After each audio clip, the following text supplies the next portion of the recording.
প্রথমেই কবিতা উৎসব এডি ক্রিয়েশনের সকল দর্শক বন্ধুদের শুভেচ্ছা, ভালোবাসা, প্রীতি, নমস্কার ও সালাম জানিয়ে আরম্ভ করছি আজকের বিশেষ অনুষ্ঠান কবি শক্তিবোধ ব্রহ্মচারীকে নিয়ে স্মরণমান অনুষ্ঠান। আজকের পর্বে রয়েছে কবি শক্তিবোধ ব্রহ্মচারীর কবিতা এবং আমার একটি পরিচিত কবিতা পাঠ।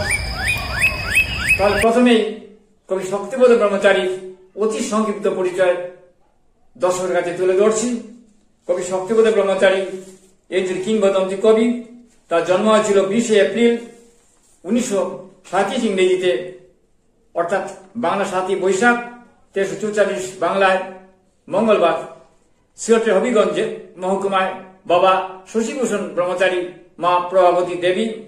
উল্লেখ্য, কবি 1956 সালে মাইগ্রেশন নিয়ে শিলচর গুরুজন কলেজে ভর্তি হন।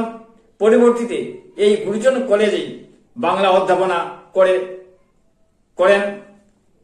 পরবর্তীতে এই গুরুজন কলেজে তিনি বাংলায় অধ্যাপনা করেন এবং 1998 সালে এই কলেজ থেকে অবসর নেন। কর্মজীবন হাইলাকান্দি এসএস কলেজে অধ্যাপনা দিয়ে শুরু হয়। কবি 6 মাস এসএস কলেজে অধ্যাপনা করেছিলেন। কবি স্ত্রী বেলা ব্রহ্মচারী, 2 কন্যা কপুতাক্ষী ও আয়তাক্ষী। কবি শক্তিবোধ ব্রহ্মচারীর সঙ্গে আমার ঘনিষ্ঠতার সম্পর্ক ছিল।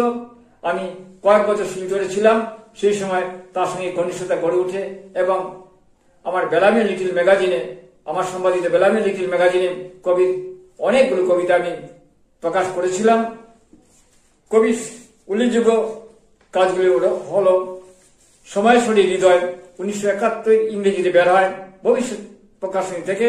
এই পথে অন্তরা 1976 ইংরেজিতে বের হয় অনন্য প্রকাশন কলকাতা থেকে এবং অনন্ত ভাষণে বের হয় 1984 ইংরেজিতে সাহিত্য প্রকাশনী থেকে, হাইলাকান্দি থেকে।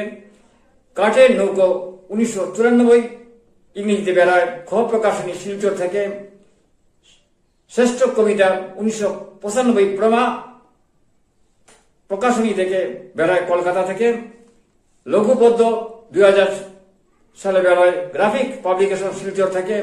দ্বন্দ্ব হইনিস 2004 ইংরেজিতে খ প্রকাশনী শিলচর থেকে বের হয়। শক্তিবোধ ব্রহ্মচারী নির্বাচিত কবিতা সংকলন, এছাড়া প্রকাশক গল্প গ্রন্থ বের হয়েছে জলবন্দী ও অন্যান্য গদ্য সাহিত্য প্রকাশনী থেকে। এছাড়াও কবির অনেক কবিতাই ইয়ঞ্জলের এবং বৃহৎ বাংলার সংকলনে রয়েছে। জীবিতকালে পেয়েছেন সংবর্ধনা ও সাহিত্য পেনশনও। তাহলে প্রথমেই কবিকে শ্রদ্ধা জানিয়ে আমার একটি কবিতা পড়ে নিচ্ছি। কবি শক্তিবোধ ব্রহ্মচারীকে মনে রেখে বিস্ময় অবাক মন্ত্রশিষ্য আমি ঘুরেছি তোমার সঙ্গে কত দিন, সকাল সন্ধ্যা দুপুর, এখনো এক এক বেলায় জেগে ওঠে বিস্তৃত ঘটনা, চলে আসে প্রায় বেড়ে স্মৃতির নুপুর। বিস্ময় অবাক মন্ত্রশিষ্য আমি ঘুরেছি তোমার সঙ্গে কত দিন, সকাল সন্ধ্যা দুপুর, এখনো এক এক বেলায় জেগে ওঠে বিস্তৃত ঘটনা, চলে আসে পায়ে বেড়ে স্মৃতির নুপুর। তোমার কাব্যের কত পংক্তি কালান্তরে অসীম অনন্ত ছুঁয়ে যেন পাখিদের ঝাঁকে। তোমার অম্লান ছবি উদ্ভাস চাঁদের ঝলমল দুস্নায় সারাবেলা হৃদয়ের বাঁকে। তুমি অমৃত লোকের পথে তবু উচ্চারিত কবিতার পংক্তি হয়েছে বিভাবরী সুর। জীবন যাপনে জেগে আছো বরাকে ধুলো মাটি, রুদ্র হাওয়ায় কে বলেছে দূর। তুমি অমৃত লোকের পথে তবু উচ্চারিত কবিতায় পংক্তি হয়েছে বিভাবরী সুর। জীবন যাপনে জেগে আছো বরাকে ধুলো মাটি, রুদ্র হাওয়ায় কে বলেছে দূর। এখন কবি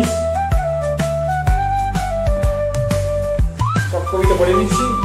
কবি মাতৃভাষা আন্দোলনকে নিয়ে তার উল্লেখযোগ্য কবিতা রয়েছে।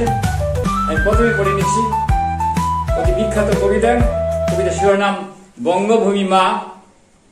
বুকের লুহু চোখের পানি কম ঝরালি না, খরচালে আর মাটির ঘরে বাঙালিনী মা।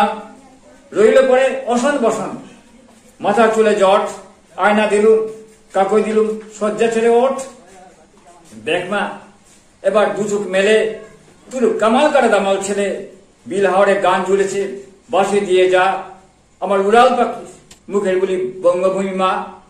দেখ মা এবার দু চোখ মেলে তোর কামাল করা দামাল ছেলে বিল হাওড়ে গান জুড়েছে ভাসিয়ে দিয়ে যা আমার উড়াল পাখির মুখের বলি বঙ্গভূমি মা। তার আরেকটি উল্লেখযোগ্য কবিতা এই অঞ্চলের শহীদ নিয়ে লিখেছেন। কবিতার শিরোনাম 19 মে 1961 শিলচর। 10টি ভাই চম্পার একটি পারুল গুণ কলজে ছিঁড়ে লিখেছিল এই যে ঈশান কোন ভাষাতে হাসে কাঁদে কান পেতে তা শুনলি না তো এবার এসে কুচক্রীদের ছা 30 লাখের কণ্ঠবেদী আওয়াজ শুনে যা বাংলা আমার মাতৃভাষা কিষান বাংলা মা। শুনলি না তো এবার এসে কুচক্রীদের ছা 30 লাখের কণ্ঠবেদী আওয়াজ শুনে যা বাংলা আমার মাতৃভাষা কিষান বাংলা মা। কবি আরেকটি কবিতা পড়ে নিচ্ছি উদ্বাস্তু ডায়েরি। কবিতার শিরোনাম উদ্বাস্তু ডায়েরি। যে করেছে বাস্তবিটা সেই করেছে ভয়, যে করেছে বাস্তবিটা সেই করেছে ভয়, আকার জুড়ে লেখা আমার আত্মপরিচয়। হিংসাজয়ী যুদ্ধে যাব আর হবে না ভুল, মেখলা পড়া বুন দিয়েছে একখানা তাম্বুল। এবার আমি পাঠ নিয়েছি আর কিছুতে নয়, ভাষাবিহীন ভালোবাসার বিশ্ববিদ্যালয়। বাংলা আমার আই ভাষা গো বিশ্ব আমার ঠাই, প্রফুল্ল বিজ্ঞ আমার খুলো তা তো ভাই। বাংলা আমার আই ভাষা গো বিশ্ব আমার ঠাই, প্রফুল্ল বিজ্ঞ আমার খুলো তা তো ভাই। রাজারাম কবি প্রেমের কবিতাও লিখেছেন এবং কবিতা নিয়ে বিভিন্ন রকম পরীক্ষা নিরীক্ষা করেছেন। আজ এখানে কবিতা পাঠ শেষ করছি।